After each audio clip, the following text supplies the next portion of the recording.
Kui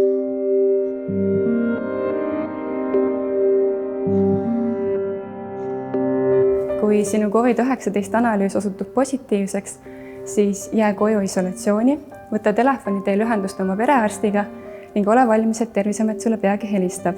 Samuti märgi oma haigestumine kindlasti ka Hoia rakendusse.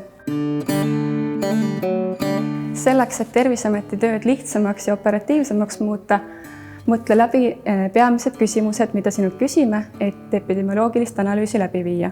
Palume sinult kontaktandmeid ning isolatsioonis viibimise aadressi. Kui oled haiglaravil või hooldekodus, siis palume haigla või hooldekodu aadressi, kus sa viibid. Samuti uurime, kas käesoleva haigestumise ajal on esinenud ka sümptomid. Kui jah, siis millal need tekkisid. Küsime ka, kas tead, kus ning kelle käest sa tõenäoliselt võisid nakkuse saada. Siinjuures paluksime nakkusallika nime, isikukoodi või sünnipäeva ning kas nakkusallika COVID-19 diagnoos on laboratoorselt kinnitatud. Kui nakatusid tõenäoliselt hiljutise reisi raames, siis paluksime infot, mis riiki sa reisisid ning millal sa Eestisse saabusid.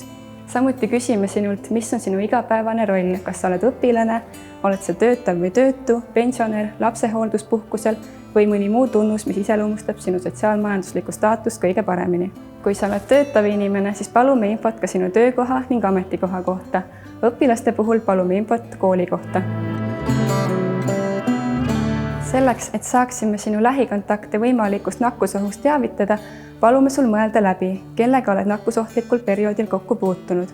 Kusjuures ole teadlik, et COVID-19 haigestunu on nakkusohtlik 2 päeva enne sümptomite teket ja kuni 10 päeva pärast sümptomite teket.